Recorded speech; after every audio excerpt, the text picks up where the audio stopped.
This place is insane. It's beautiful. It's so nice. It's 7:15 and I'm headed off to take my bus to Granada.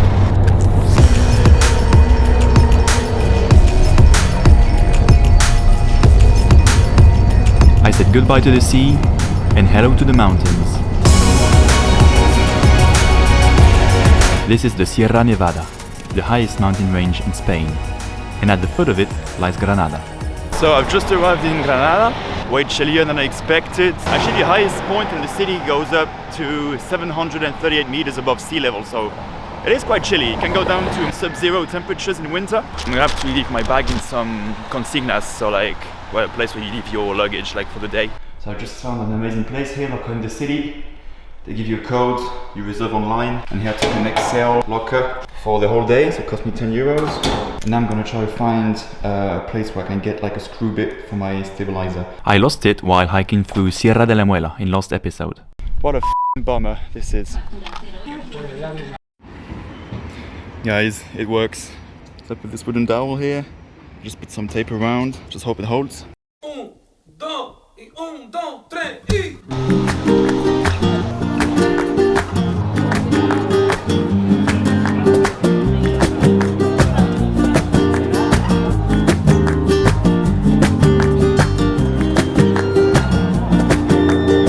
The Cathedral of Granada is among the oldest in the Christian West. It was built at the beginning of the 16th century and is a symbol of the Reconquista of Granada by the Catholic monarchs in 1492, year until which Granada was under Muslim rule.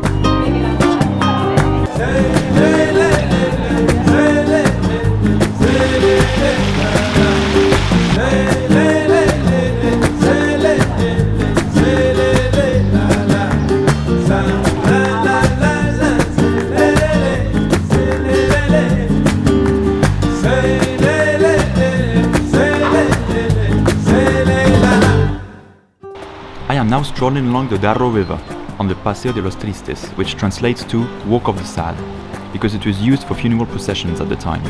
Contrary to its name, this walk is one of the most bohemian of Granada and offers spectacular views of the Alhambra.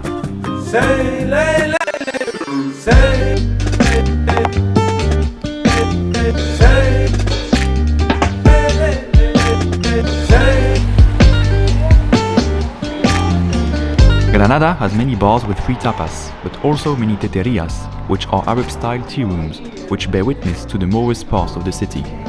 On that note, I decided to enjoy a typical Maghrebi dish, the tagine.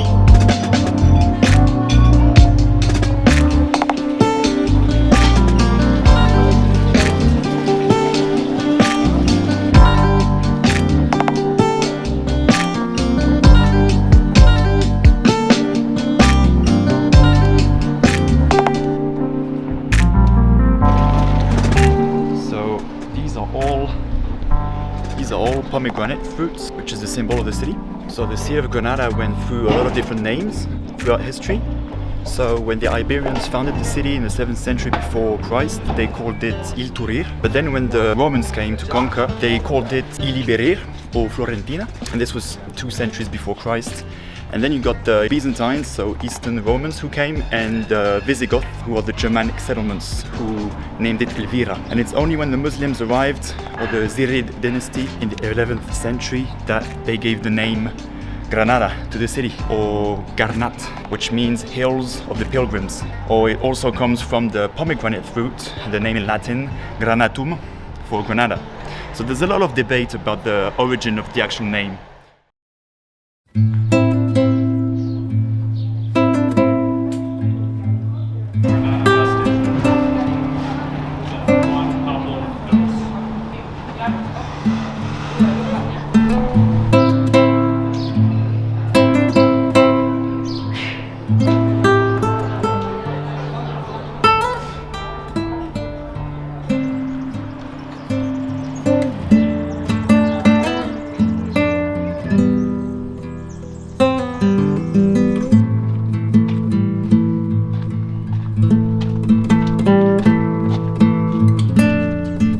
My walk led me into a traditional Romani or gypsy cave dwelling. Entry fee is €1, but I had no coins, so the kind owners let me enter for free.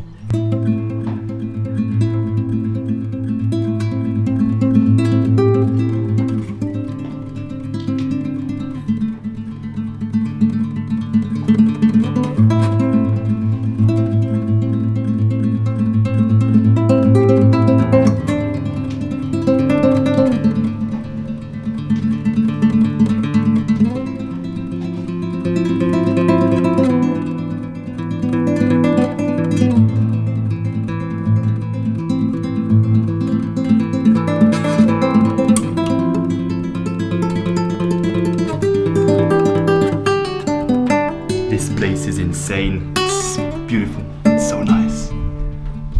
It's crazy. Look. Like the caves in the mountain like this. These are where the gypsies used to live at the time. So nice.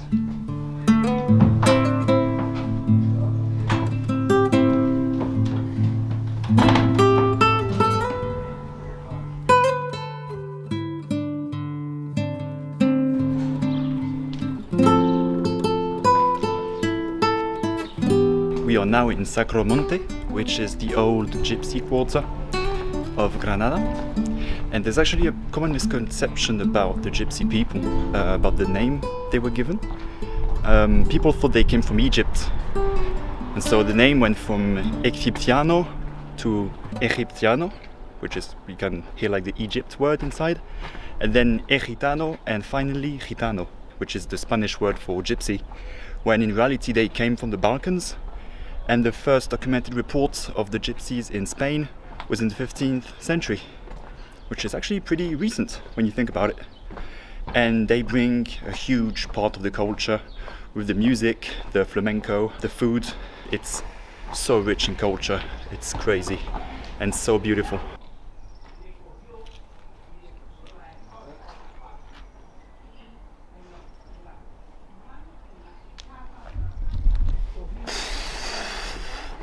So now I'm going to join a friend who actually lives in Andalucia. Hello! Living in Granada, but from Peru. Exactly. I lived for 13 years in France, so also a bit French. His name is Ismael, and I met him 5 years ago in France while training calisthenics. ¿Cómo estás? And today we're about to kill all our gains by eating one of Spain's most famous treats. Wow. Estos son churros. No se le ve, niño. Ya está. Soy un guiri, un gran Es un guiri. guiri, es un puto durito. Un gran guiri, pero estos son churros, son mucho más grandes que los churros de Francia. Los churros de Francia son mucho más pequeños. Muéstrame el tamaño. So? This is a churro from France. This is the real one. The big stuff, you know? The real stuff. You like the big stuff, the big stuff. Very good. Spanish people know their shit, you know? I then spent the night at Ismael's place and met his friends from Andalucia.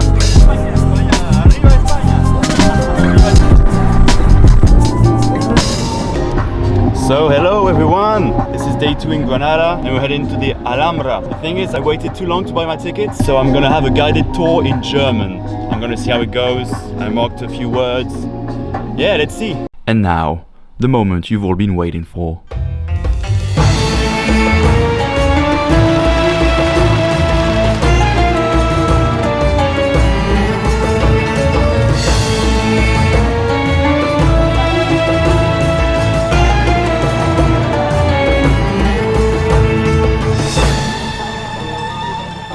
The Alhambra is one of the most famous monuments of Islamic architecture and the second most visited site in Spain after the Sagrada Familia in Barcelona.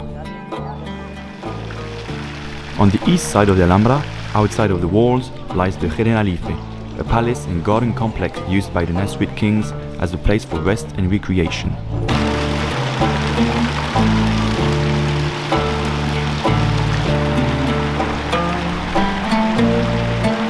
It was also used for its agriculture. It had 4 different vegetable gardens in the Middle Ages. These writings mean Wallah Ghalib illa Allah, which translates to "and there is no victor but God," and are made of carved stucco and plaster, much like most of the wall decorations in the Alhambra. The Nasrids paid attention to every detail as they built the Alhambra in the 13th century. Even the window locations were chosen with care. On top of being refined artists, the Nasrids were also great engineers and equipped the Alhambra with one of the most ingenious hydraulic water systems ever discovered in Andalucia, helping cool down the buildings and bring into life all these colorful gardens. Now, let's head inside the city walls.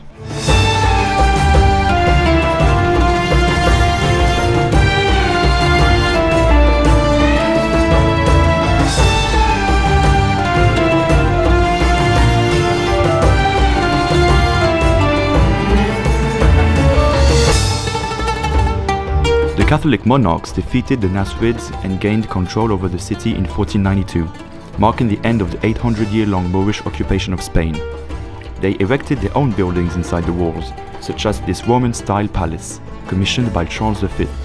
Its construction began in 1527, only to be finished in 1923. It was left in neglect, much like the rest of the Alhambra, between the early 18th and 19th century. When the Catholics discovered the Alhambra, they were so amazed by its beauty that they left most of it intact.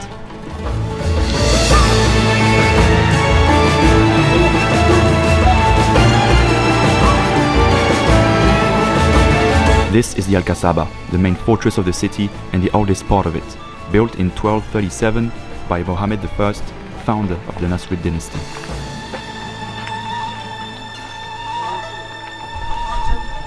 Wow, it's incredible views of the city here.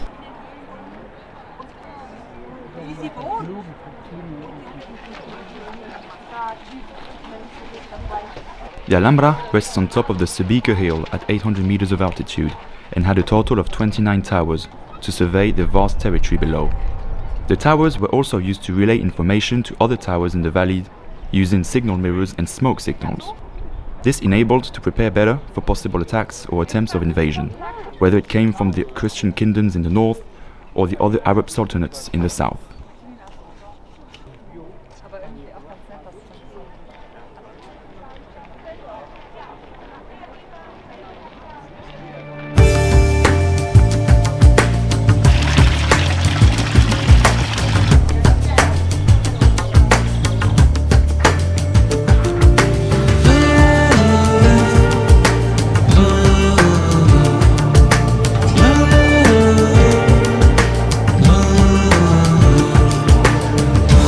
This is the Meshwar, which is the entrance hall of the Comares Palace and housed various administrative functions. It was built at the start of the 14th century under the reign of Ismail I, the fifth Nasrid ruler. The ornate hallways first lead to the Patio del Cuarto Dorado, and then to the Patio de los Arrayanes, or Court of the Myrtles, the central part of the Comares Palace.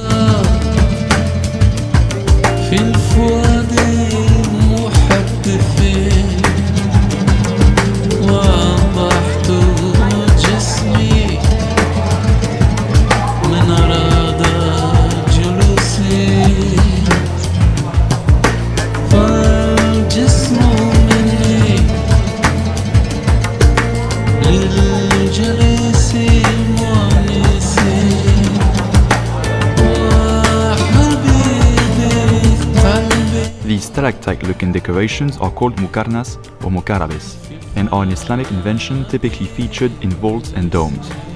They are made of basic shapes molded out of plaster and when assembled form this honeycomb-like structure. There are also many of them in the Court of the Lions, with its famous fountain surrounded by 12 lions sculpted in Macael marble from Almeria.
This marks the end of the video. I hope you enjoyed it and you learned a lot. Please leave a like, subscribe, and see you in the next one where I continue exploring Andalucia. Ciao.